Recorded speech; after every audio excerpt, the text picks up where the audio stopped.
Hello, this is Rumor, and thank you so much if you're joining me today. Now, I do know that in my last video, I said that when I came back, I would likely be sharing my work with the Ancestral Grimoire thus far this year. And I very much do want to share that with you all. I just had a thought, though, that now that I've commenced my June work with it, because this is divided by month with a different magical focus each month, and ancestor that can assist with that. Just thought, well, why don't I finish up June and then I can come back with like a solid 6-month catch up with you.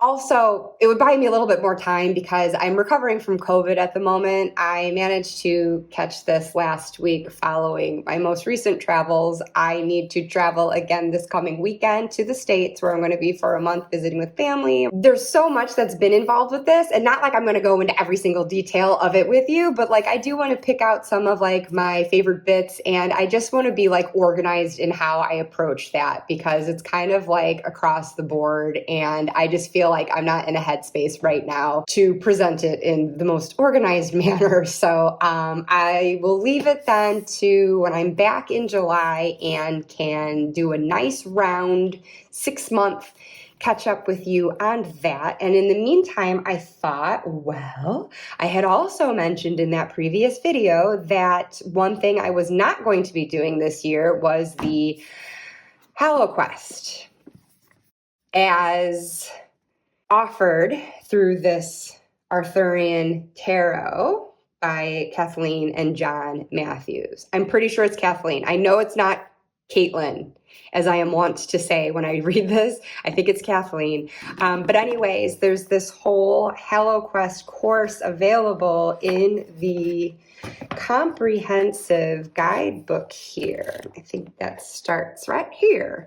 So look at that. And Candy at Candy Soul and Soil has discussed this at length before and got me really excited about it. And I am still excited about it. I just am trying not to bite off more than I can chew this year. And as I have said previously, I just wanted to focus on like one annual thing. So like last year was the Deck and Walk, this year's Ancestral Grimoire, and then hopefully next year will be this.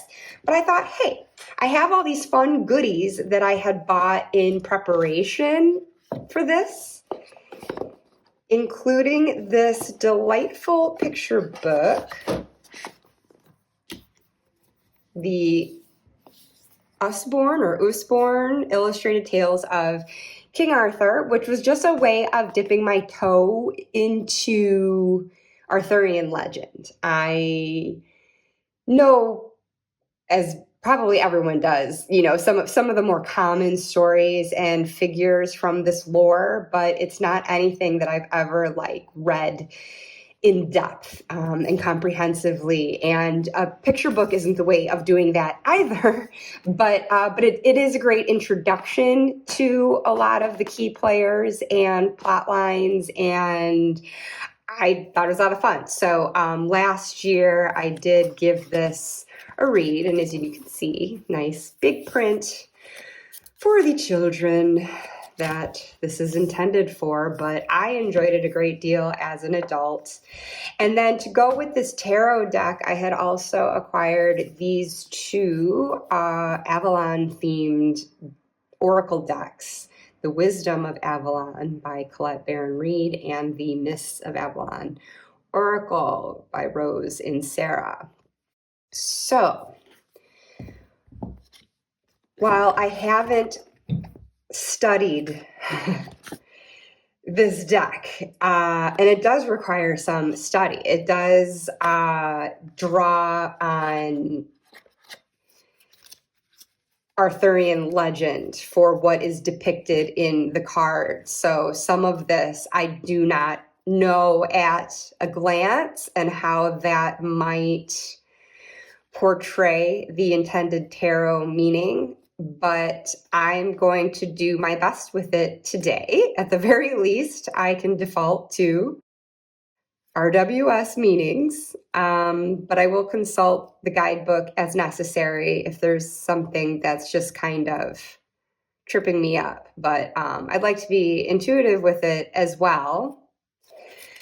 But if you've seen my previous Biblio-Fancy videos in this little series that I started last summer, I like to read a story and then pull out the cards and do a little reading to see if there is some sort of lesson, message that we can take away from that story. And it's really just a bit of fun. It's a way of playing with books and cards and storytelling, and that's really the spirit of it. Don't expect anything super profound from me today. And I'm always like intimidated going into it too, because sometimes these stories, I maybe can't necessarily like readily take away a moral of the story, if you will. And so it's always intimidating going into the reading to see like, oh gosh, what is going to come out of that?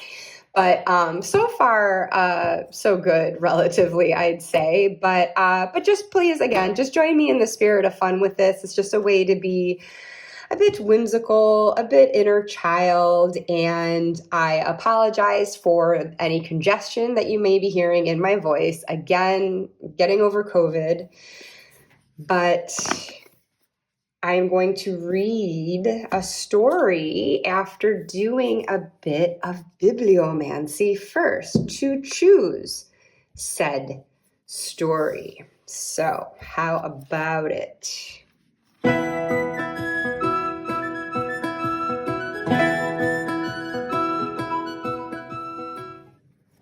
Okay, so I know with bibliomancy, you can just run with what you actually see on the page if there's certain words or phrases, but for this exercise, it's actually just a way of like choosing the story. So even though I've started something in the middle here, ooh, it's The Wickedness of Morgan Le Fay. That's cool.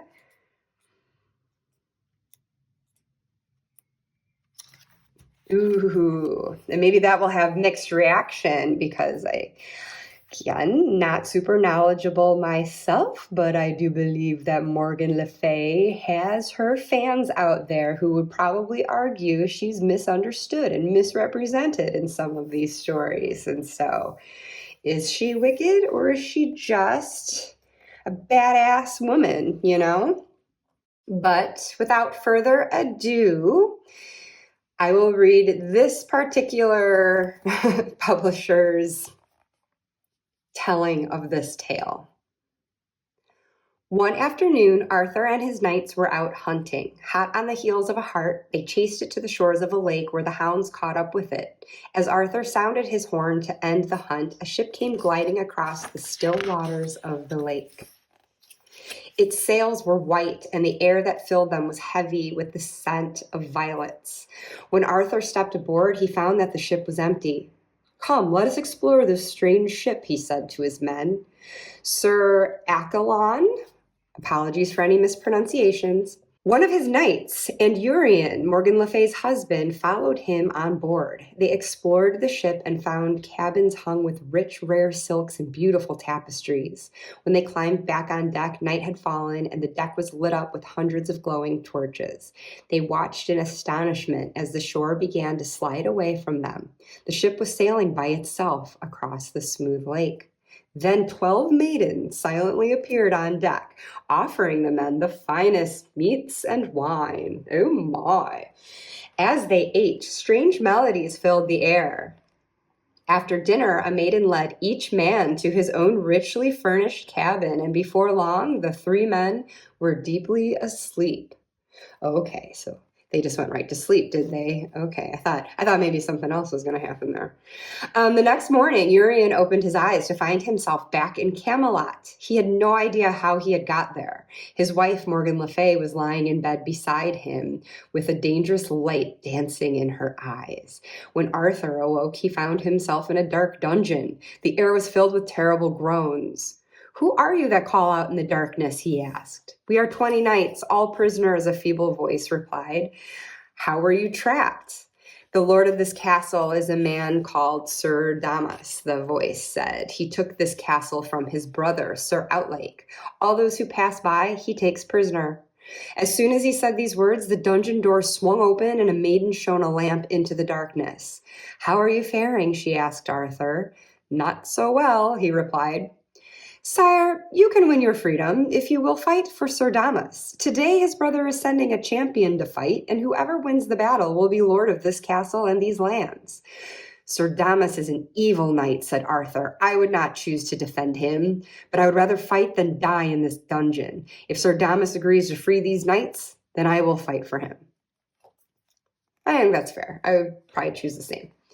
"It shall be so," the maiden said. She led Arthur out of the dungeon and gave him a horse and some armor.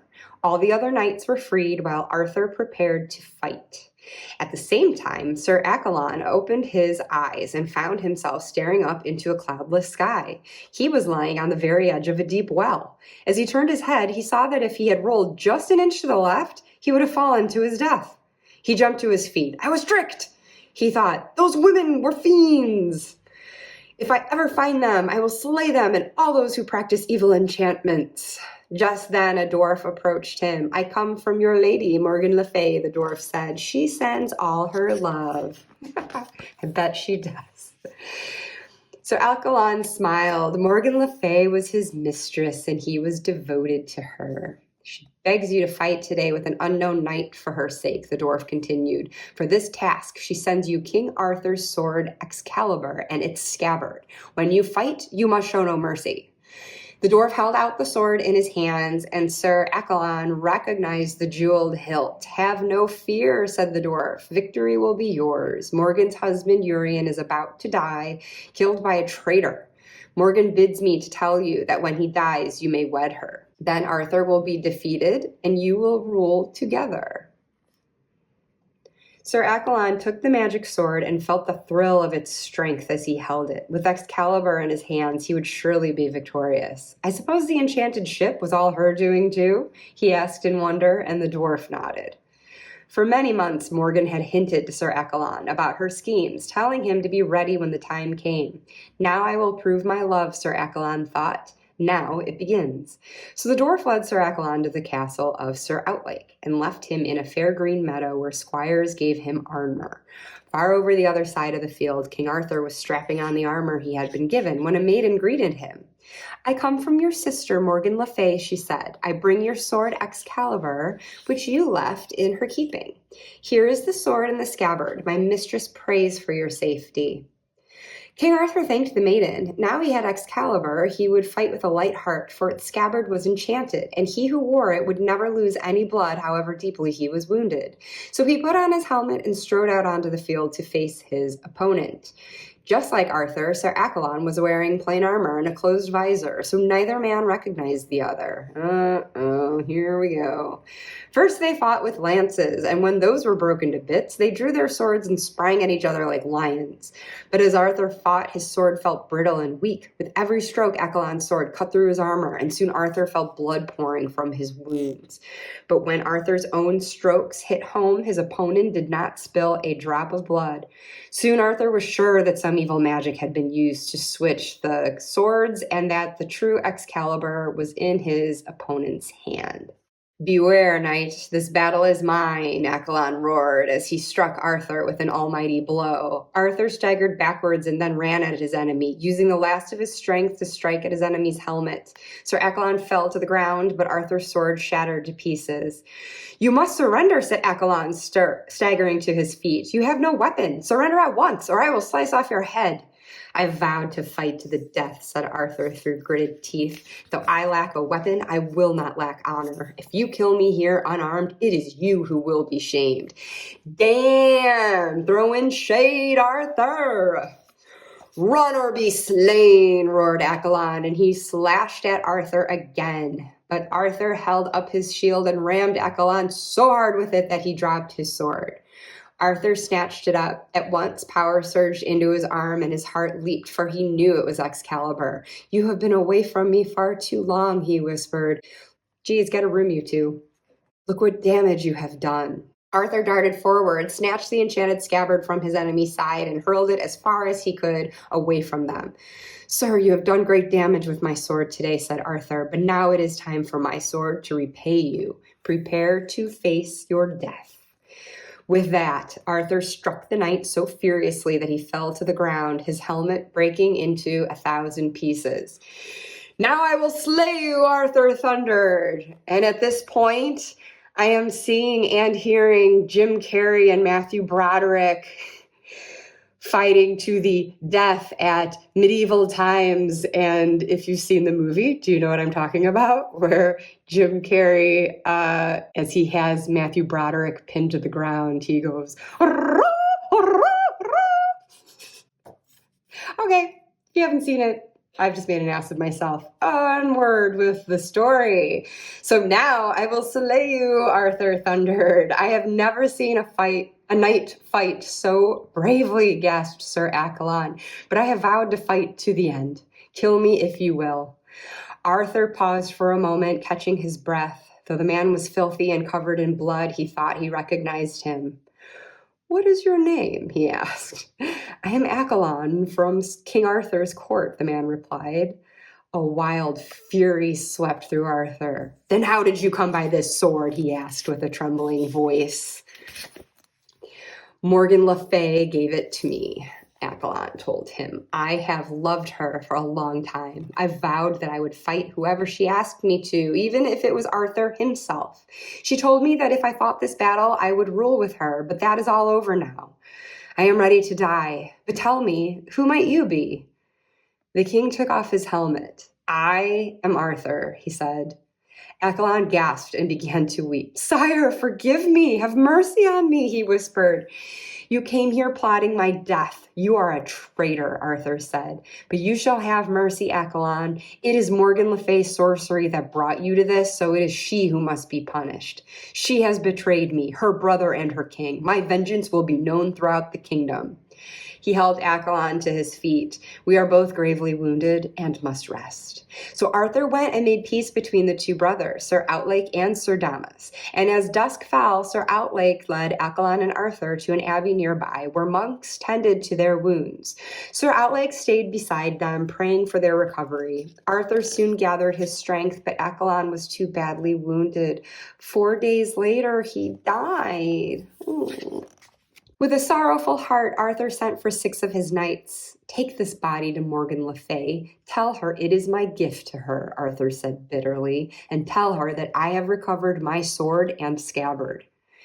In Camelot, Morgan Le Fay believed that her plan had worked. She silently rejoiced that Arthur was dead. Finally, she had defeated him. Now she would kill her husband, Urien, and she and Accolon would rule together. And as she chanced upon Urien sound asleep in bed, she saw her chance. "Quick, fetch my lord's sword," she whispered to one of her servants. "Urien will not wake from his sleep." "Madam," the girl replied in shock, "you cannot kill your husband." "Hush, girl," said Morgan. "Do as I say." The servant girl ran downstairs to Morgan's son, Sir Uwaine, and told him what she knew. "Begone," said Sir Uwaine. "I will stop her, but she must not know you have spoken to me." The girl nodded silently and with trembling hands brought the sword to Morgan Le Fay. Then Morgan tiptoed to the bed where her husband lay sleeping. She drew back the curtain and looked at him for a moment. "Poor Urien," she thought as she raised the sword. Dot, dot, dot. But Sir Uwaine rushed into the room and seized her arm. "What are you doing?" he shouted. He wrenched the sword from her hands. "You are a fiend, a devil. If you were not my mother, I would slice off your head this very moment." "Ah, insubordinate."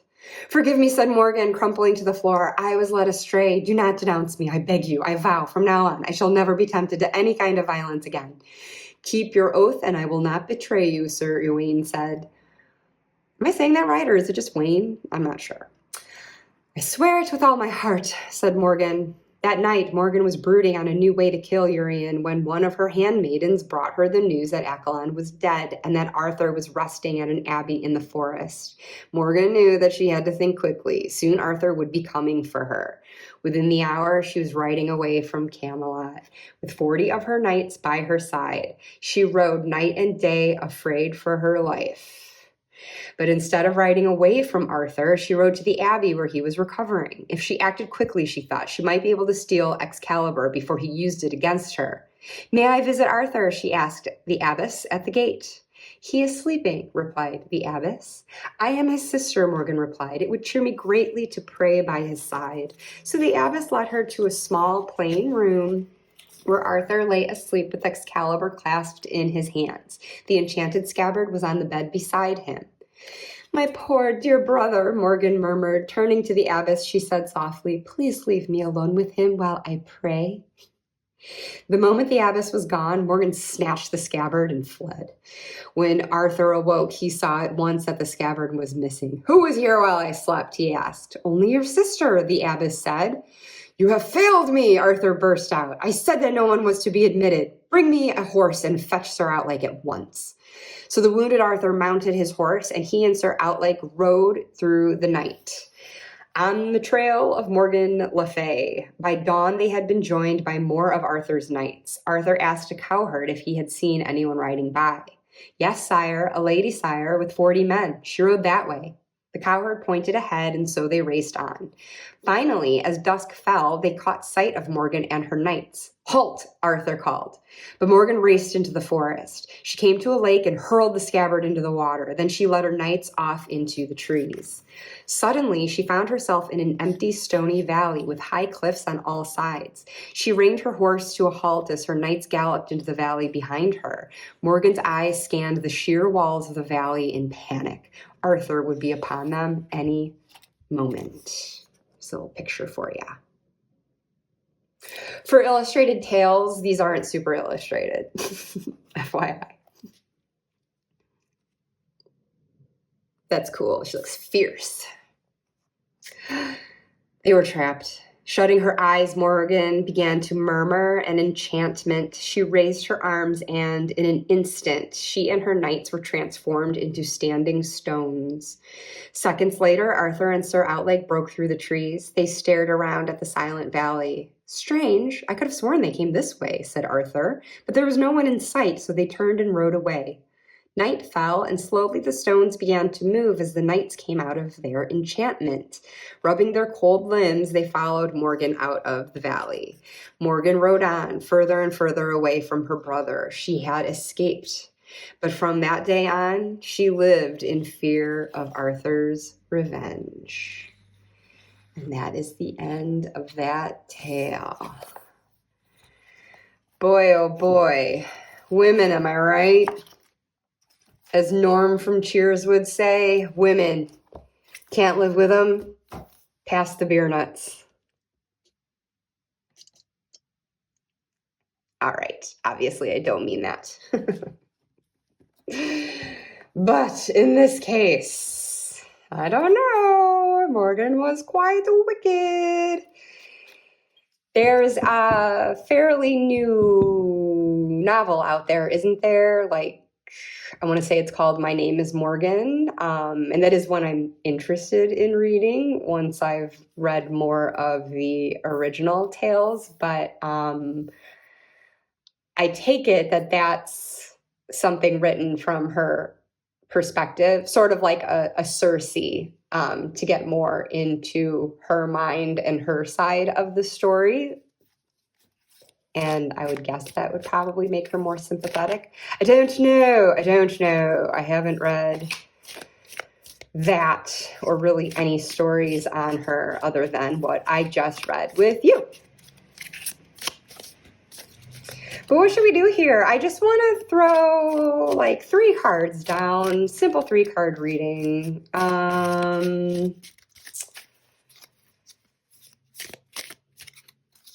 Just thinking of what their positions could be.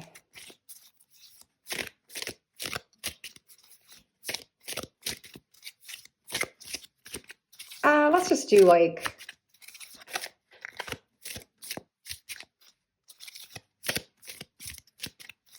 how about like situation, the challenge, and the advice? How's that? Then we can do it like a mini cross, like in the center. Ooh, oh, the white heart flew out for us. Let's put that to the side. That's lovely. I was just saying, it's like a little, it's like taking the cross from the center of the Celtic cross. And, oh, interesting. Look at this. I said it on the book, and like right next to it is a white heart. These asshats have killed. All right, fine. Jerks. I liked the heart. I will read what the book has to say about that. It is in the position of the lovers within the tarot structure.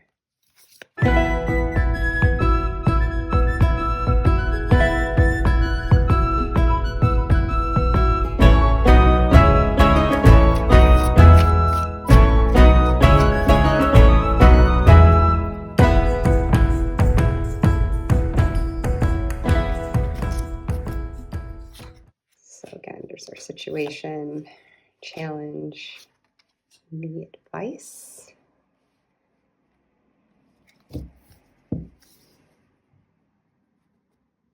I'm going to also go ahead and take the liberty of just shuffling. Ow! Did you hear that? That was my thumbnail. It managed to not snap off, but still. Okay. Tough box to get open. Jeez. Okay.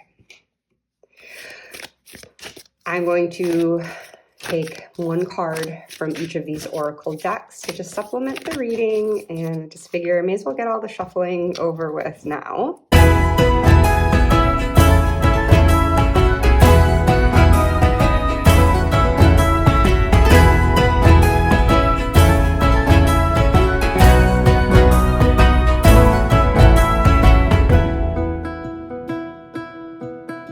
So just looking for a card that will supplement this sitch in our own quest for understanding. Ooh, ooh.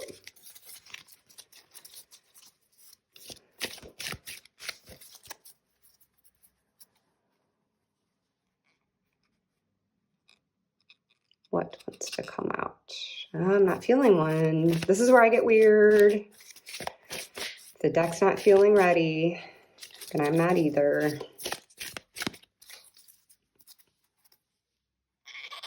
That was better.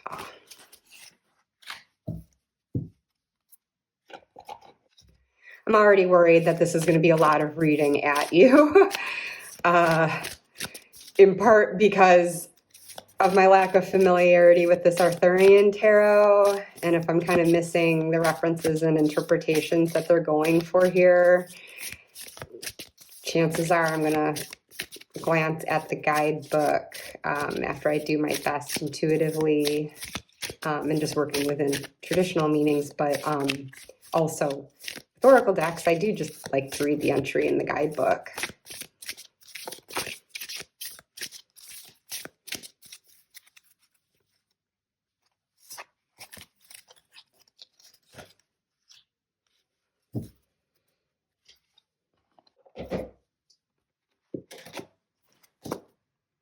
Okay, so let's see, how is this doing here? Angle this down a little bit more. Oh, I'm gonna break something. Okay, let us proceed. So, as for a message that we can take away from this story,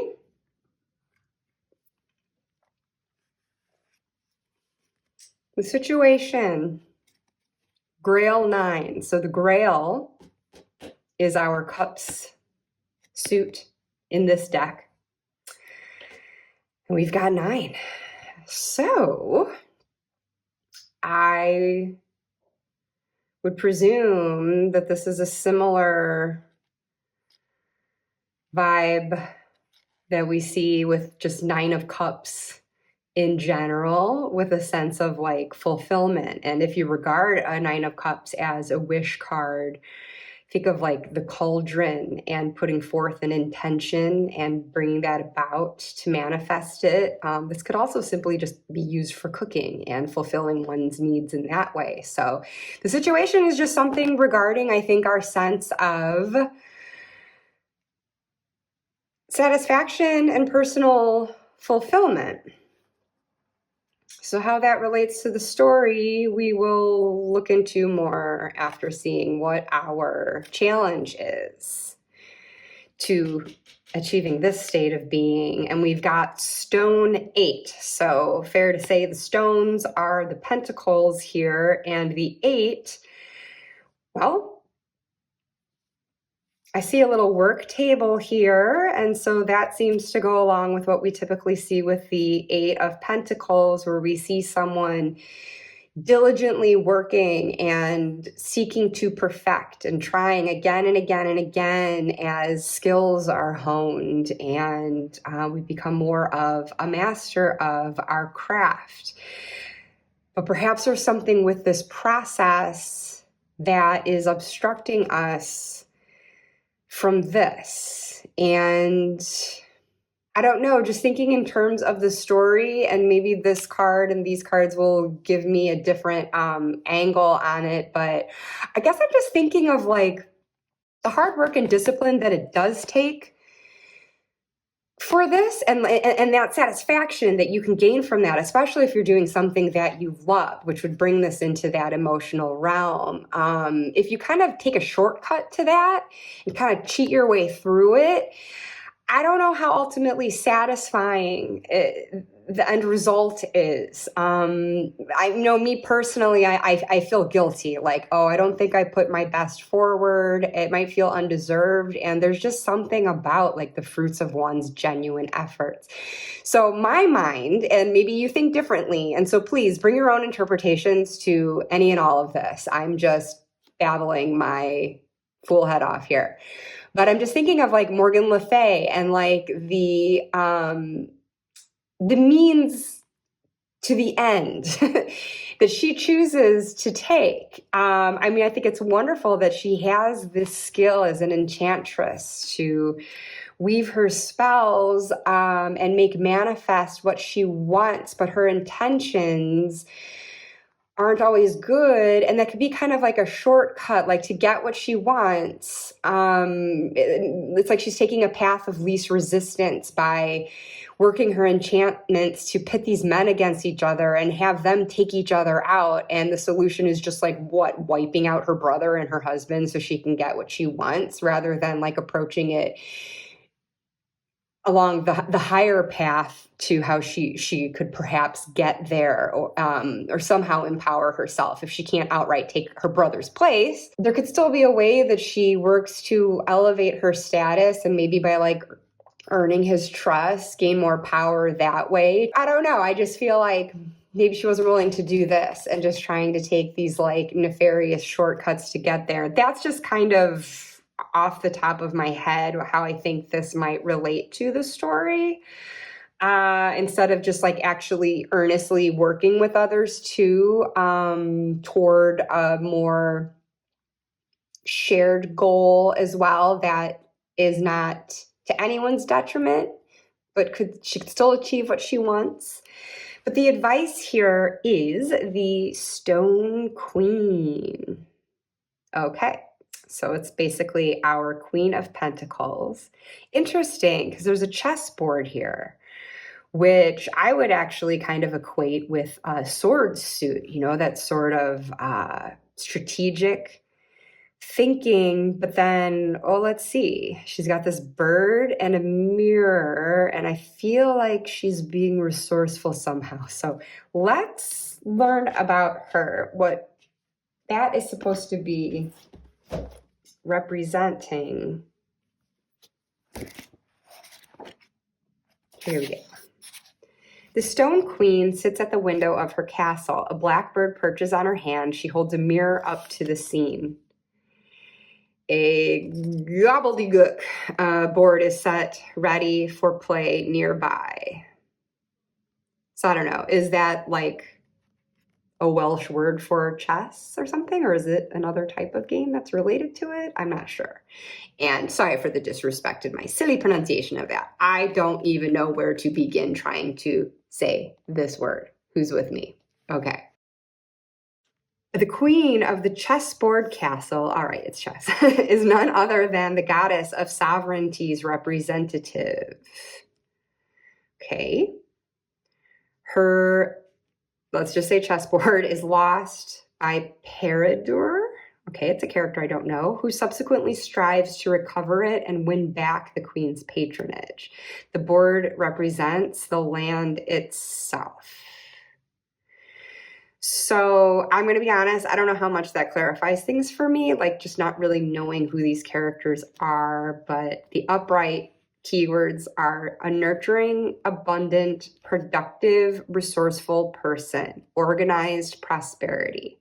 Reversed, insecurity, possessiveness, disorganized, low self-esteem. And a question we can ask ourselves, where must you place your resources? So, when I say nurturing, abundant, productive, resourceful person, not that Morgan's not being resourceful here, but again, going along the lines of how I was connecting this with this, I feel like the caution to us is to not try to take those shortcuts and use the more productive resources that are at our disposal, because look at where she's landed herself. We don't get a conclusive ending to this just yet, but I mean, she's basically on the run and feeling like it's just a matter of time before she gets caught. And so is there a way she could have avoided that? I was just curious to look at what it said, since I was in the stone section, what it said for 8, stonemason's yard with an unfinished carving, training for the quest. Before becoming a knight, every neophyte underwent a rigorous period of training. Those who went on the quest, like Percival, sometimes required additional training before they were fully shaped for their task. So upright, it's prudence, patient application, apprenticeship to a craft, better results through gaining professional skills, methodical work, detailed preparation. Reversed, idleness, cutting corners. What did I say? Living off the skills of others. And then the question, what do you need to practice? So I'm aiming that at Morgan, but I think that, what was his name? Accolon? Can maybe learn from that as well, like being so ready to just go and kill someone on her behalf. But again, he was ultimately just a pawn in her game. So I just don't think that that's the way to approach things. And while I've got the book, why don't I just look at that Grail 9?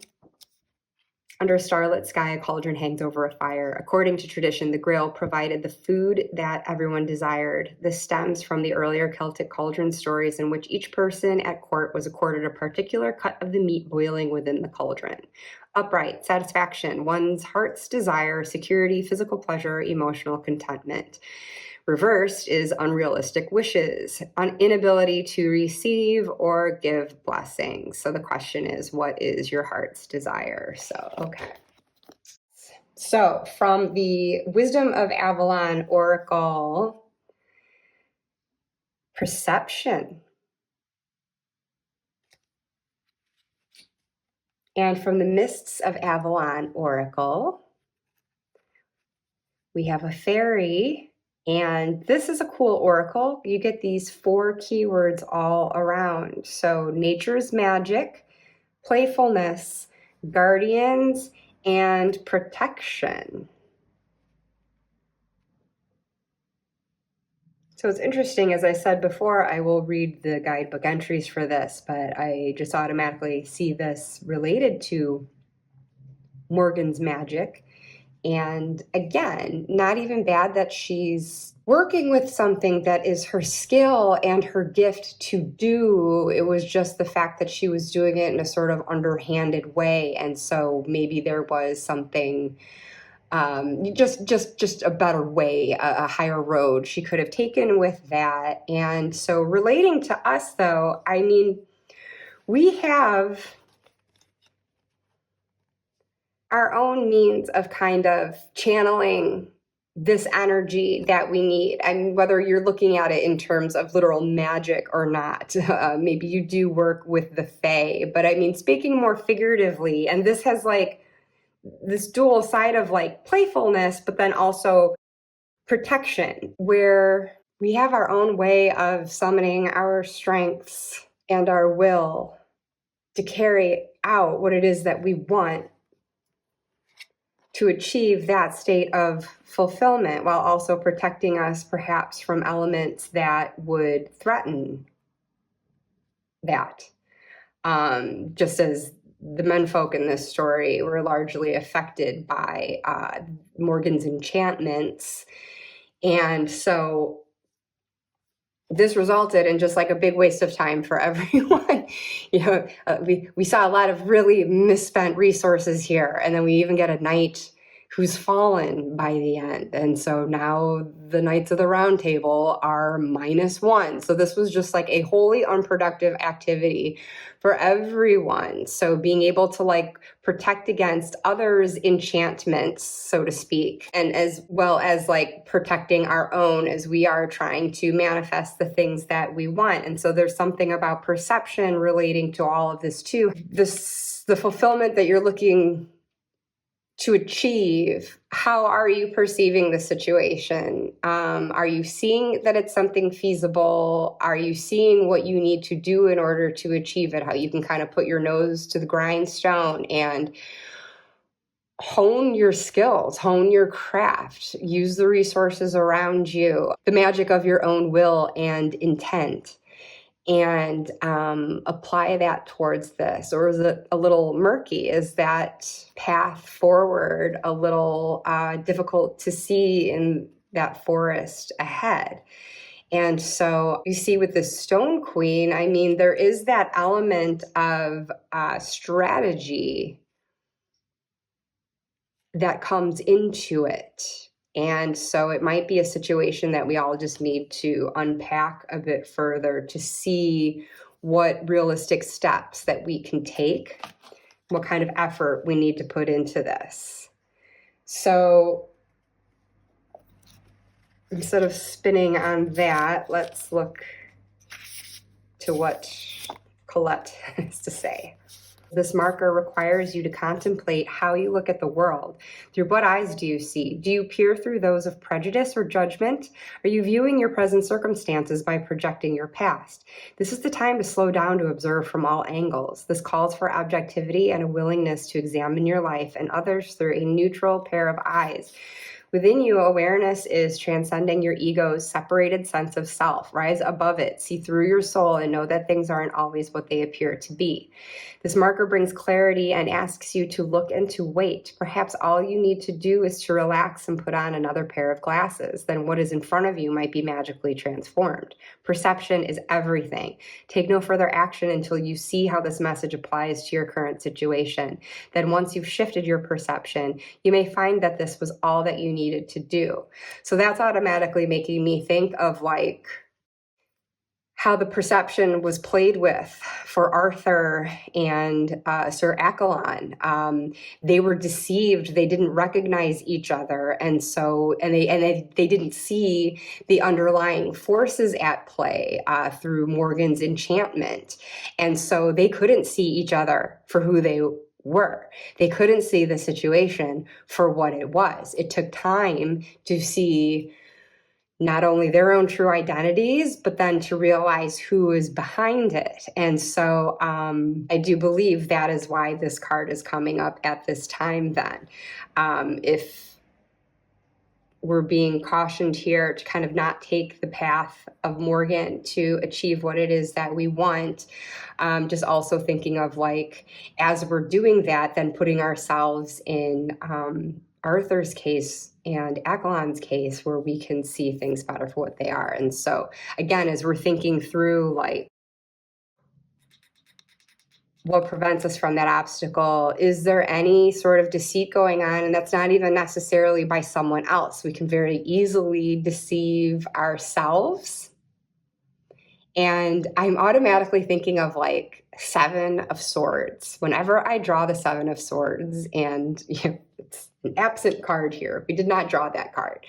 But it came to my mind earlier with this too, because I always associate that with taking shortcuts. Because I feel like for me, the readings I do for myself, when it appears for me, I feel like it is more often than not coming up to call me out if I am tempted at all to just, I don't know, if I'm just, not give something the time that it needs and the effort that it needs, and just trying to like take an easy way out. So then it becomes a matter of like self-deception in that case too. And then it's like, well, then do I ultimately deserve what I think I get? And I don't know, I can't really explain it. I have no particular situation off the top of my head, but I just know that that is how I've interpreted that before in the past. So something to consider as far as like,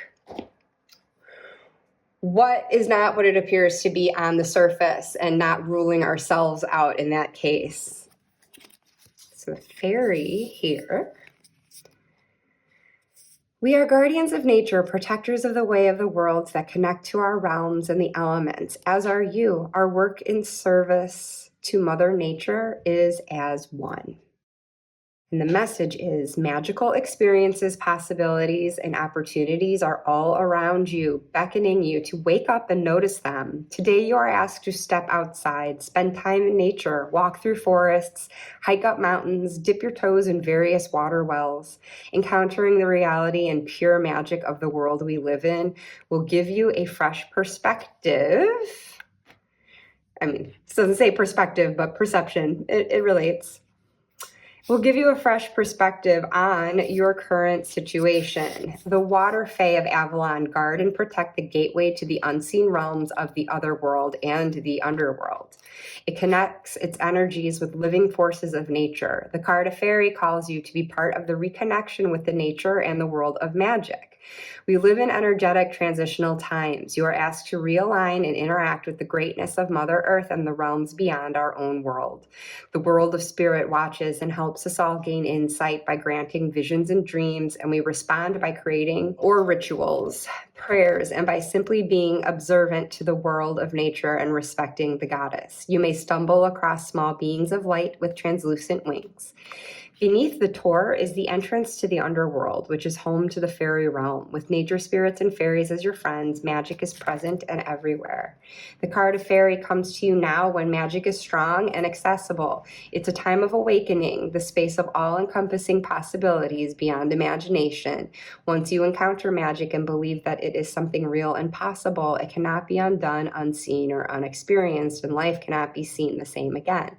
In times when we feel disconnected from the world, be that the tangible outside world or our invisible inner world, our way back is through the reconnection with the magical realms, nature spirits, and nature itself. The little affirmation here is, I am connected to nature and her magical realm. So I think that is a nice bit of advice, first of all, as we're like trying to clear our perception, get a better grasp of things as they really are, maybe not as they appear to be, because things aren't always what they seem. Literally, a way of clearing our heads and sharpening our sight through that is that advice of stepping out into nature and connecting with that. And I do think it is that sense of recognizing the magic within you, the ability that you can have this, and you deserve to have it. And there may be some aspects of that that come natural to you, or you might just need to summon that resolve, maybe perform some sort of ritual, whatever suits you, however you approach your intention setting is what readily comes to my mind. Whatever it takes to like reinforce that message for yourself and to help motivate you for what needs to get done in order to achieve that. It's recognizing that you do have that within you. You do have those guardians out there, perhaps, looking out for you. But it takes work. And whenever we do set an intention, it's not just going to happen on its own. We have to put the effort in to get there. So all in all, looking at our situation, what is the thing that you're seeking? What is the thing that is going to bring you this deep sense of fulfillment? Is this an intention that you've set for yourself now? And what seem to be the obstacles in the way? Are you getting in your own way by avoiding some of the work that needs to go into that? Is there anything else that isn't quite what it appears? And we just need to clear our minds and reaffirm our inner resolve and magic to overcome that. Embody this stone queen, her resourcefulness, her nurturing of yourself and your wishes, and ultimately get there. So I don't know how clearly that has all come across. Again, I kind of have COVID brain here, so maybe not the most linear interpretation that I could have offered. There's a lot of components going on here, but I also wanted to go back to this white heart that flew out because I feel like that's a message for us too. So again, traditionally, this would be the Lover's card. Enid, whoever that be, is transfixed by the sight of the mystical white heart while her lover, Geraint, kneels at her feet in adoration. The first quest of Arthur's court was the hunt for the white heart, which again, so interesting because it's like, I think what's being depicted here. Oh yeah, duh, the very beginning of the story. Arthur and his knights were out hunting, hot on the heels of a heart. All right, maybe it's not the hunt they're talking about, but it's a hunt. The beast was then dedicated to the fairest lady at court. The lovers suffer many trials before they are united. The appearance of the white hart in Celto-Arthurian legend usually heralds a change in the order of things, for it is a messenger of the goddess of sovereignty, whose otherworldly influence leads the lovers in this story into further testing and many severe trials of their affection. And the goddess of sovereignty, the Stone Queen?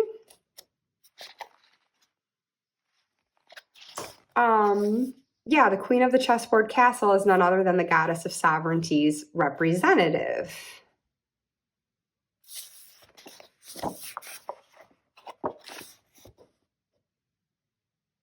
Geraint's rather superficial affection for Enid is deepened, while her unworldly idealism is assimilated into a more practical manifestation of love.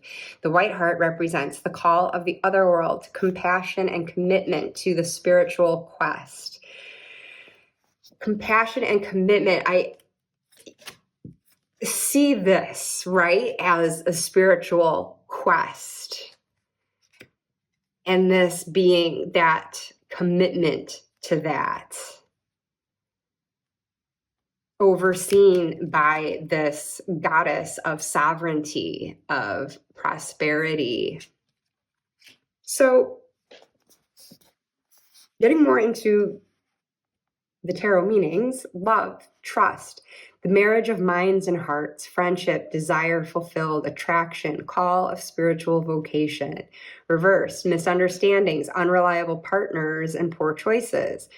So the questions: what is your heart's desire? Where is love in this matter? And what attracts you?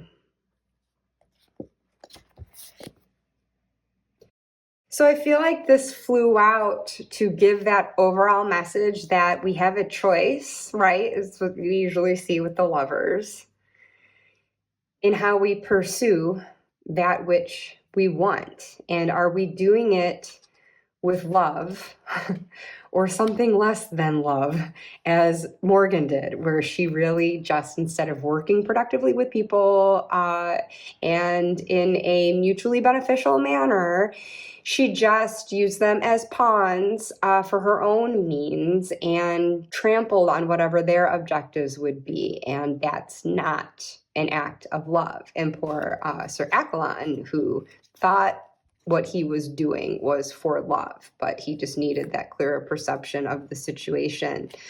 So yeah, we have those choices, and that's how I fold that into everything that has already been discussed. Whatever this might mean to you, if it means anything at all.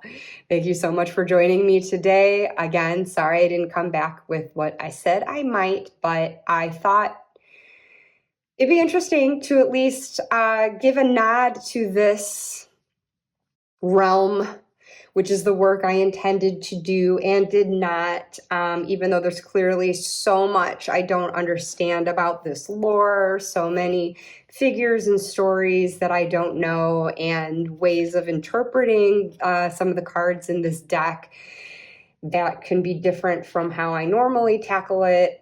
This was a neat little preview of how work with all of these decks and these stories can go. And if this is anything that's interested you at all, if you have done the Hallowquest, well, if you have, you're thinking that I am dumb as rocks, probably, in everything that I've said here. But if you haven't, or you're interested in doing it, or just interested in this or any of these decks in general, again, I'm sorry I read so much at you. I wasn't trying to use so many crutches, because I swear I can do readings without needing to rely on the books. But this was something where I really did want to dive into this world and just understand to the extent that I could. And I hope that if this is anything that's interested you at all, it was a decent little preview for you, just like an introduction to what that guidebook is like for these card interpretations and references, and same for these two oracle decks that are thematically related. So perhaps that helped you make your mind up on one or all of these if you were considering that, or if you are also looking to dip your toe into the stories but are kind of intimidated by it, because it's a lot. And obviously I haven't taken that full-on journey yet, but this book was really entertaining, did not take long to read, and I would recommend it. And when there are actually illustrations in it, they're quite beautiful.